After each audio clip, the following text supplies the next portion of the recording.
I don't really give a fucking mother. So that's why I'm so upset. I just wish my freaking friends would get along so I can enjoy my love bubble here. Like, enough already. Welcome back to Housewives Nightcap. We are so excited to welcome a fellow Jersey girl, Dolores. Welcome back. We are so excited to have you. Let's get into this. So much to get into.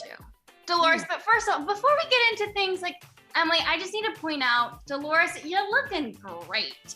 You look better than ever. I feel like all the tweets and the memes, they're all about how Dolores is so hot. No. Yeah. Thank you. I don't feel it though. I'm going to my trainer as soon as I get off the phone with you. And you do, I mean, look at your smile. You do look happy. Are you happy? Because you got that cute new Are you happy, Lauren? Now you're talking like you're from Jersey. I know, I'm from California. I just need to put the little Jersey accent in there. You know, it's rubbing off on you here. So are you happy? Did you ever see the movie Moonstruck when they go, Loretta, are you in love? And she goes, yeah, I'm in love. She goes, I'm so sorry. It's that kind of thing.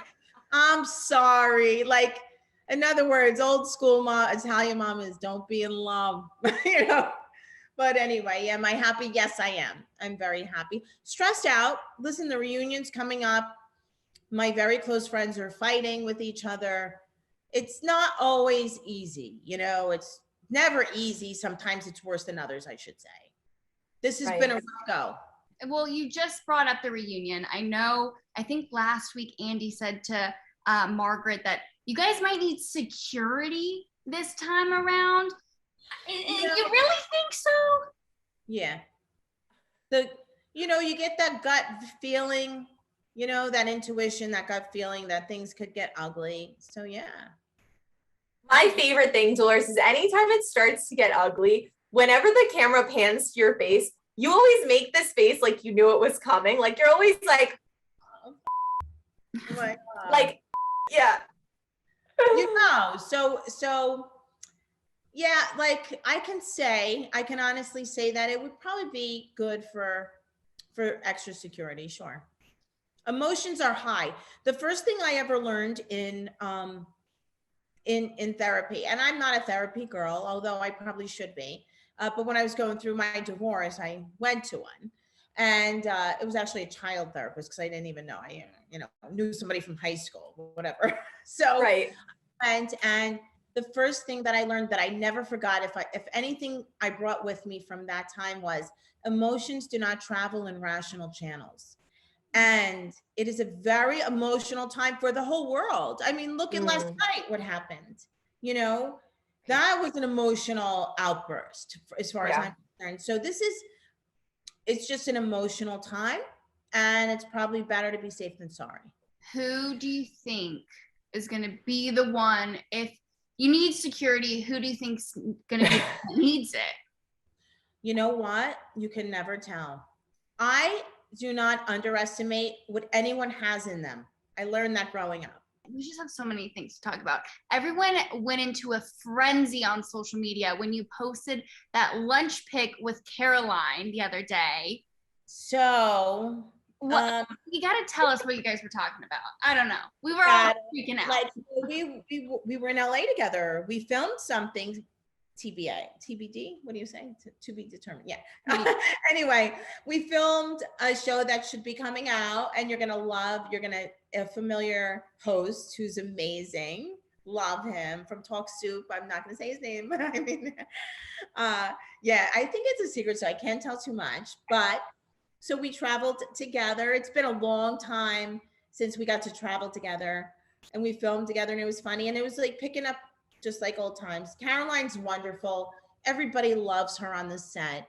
No one, you just can't get enough of her. She's this little peanut with a great personality, looks the best she's ever looked. So smart, so full of wisdom and everything. She's just great. Caroline is great. Caroline is great. She's honestly one of my favorite all-time housewives. And I wish she would come back. I wish she would come back. I feel like bring her back. Let's go. Really? That would be I think it'd be TV magic. We could get some of that OG energy. And it would be just really cool to see her and Teresa talk, see how everybody kind of where everyone stands right now.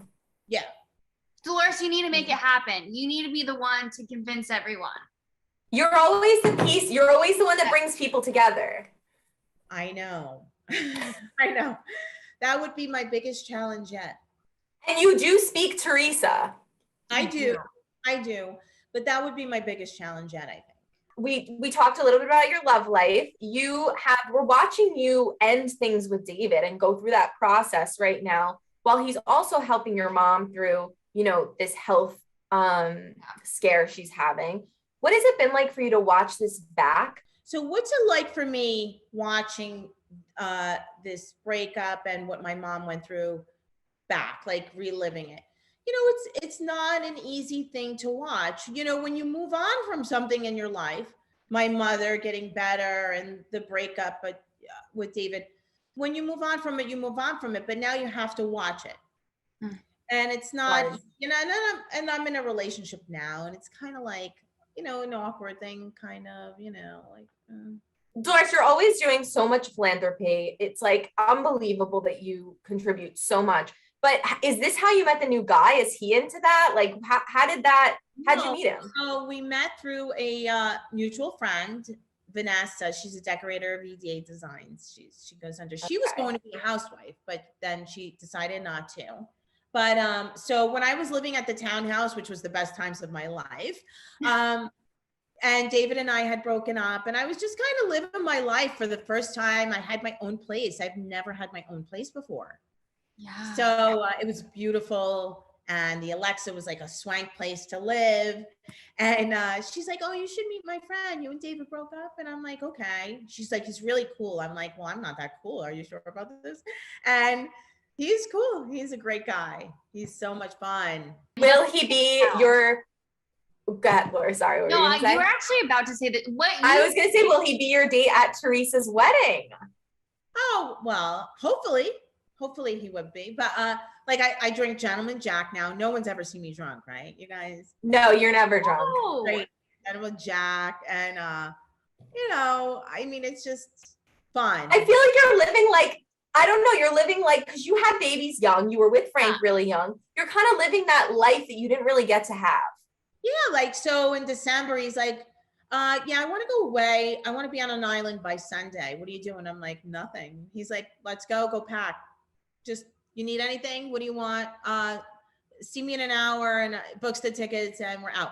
And then like, cute. Must be nice. So him and I are having dinner, and it's like, you should go home and pack. I go, for what? He goes, because we're leaving for Ireland tomorrow, and we're going to stay in a castle for Valentine's Day. Oh my God. He's really sweeping you off your feet. You deserve it. That's amazing. And he smells good. Like, I'm in his house right now. The house smells like him. I mean, this guy, if you walk down his street, you could smell like it's the most amazing, like cologne. Everything smells good. He dresses beautiful. I mean, he's a great guy. But everyone's talking about Melissa not being a bridesmaid in Teresa's wedding. What is your take on that? Because I wasn't personally surprised. Who cares? Like, does right. he really want to walk around with the bridesmaid dress and the flowers? Like, come on, we're in our 40s and 50s, and like, I don't think it's a big deal. I don't think it means that they're not close. I don't think that it means, Teresa has 4 daughters, and Louis I don't know who's in her wedding. I honestly, I don't, but I don't think it's, it means anything. I don't think it's a gauge to saying, oh, they're not close. They get along fine. We also need to get back to the drama of this season, because there's so much. Where do you stand with Jennifer today? Are you guys friends? Are you talking? I know the reunion's coming up, but. Yeah, no, we haven't spoke. She said she'll speak to me at the reunion. Oh, God. Oh, you will? Okay. So that's weird. I mean, I guess she wants to save it for the camera. Definitely.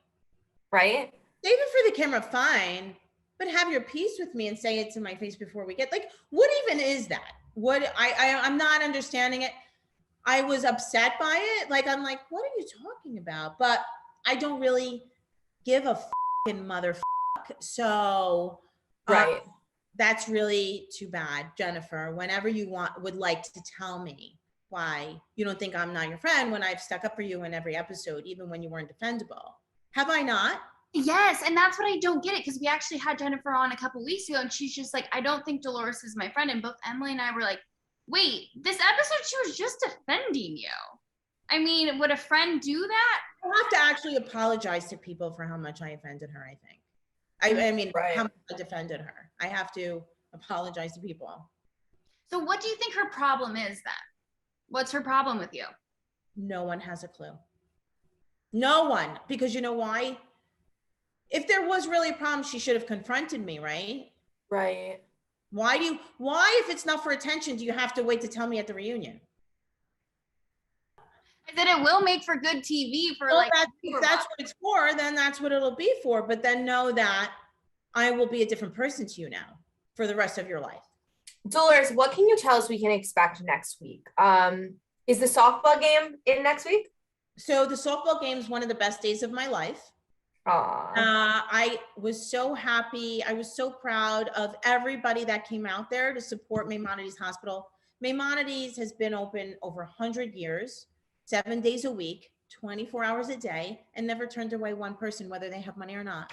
It's mostly charity care. So that's when I like to use my platform, is to help people that have given back so much, that need so much, because they can't help people if they can't run, right? So even if I raised, a few $100,000 at that game, that means amazing, so much to me. And the generosity of the people and the part of the doctors that I've gotten to know so well in that hospital. Remember, I had my cancer scare. Yes. Yes. Yeah. So I've spent time there, and I've spent time with the women who have gone through chemo and breast cancer. And although everybody has like a different journey and a different circumstances and outcomes, always the same thing. Maimonides has been so good to me. So God bless all of you who came to support us, and the doctors who had such a good time, who deserve to have a good time after they've spent the last 2 years battling COVID, losing some of their own, getting sick, bringing it home to their families, sleeping in their cars, not to get their families sick. These heroes that we played against had a good time. The crowd, the energy in the stadium gives me chills till this day. I'm having another one this year. I expect everyone to be there.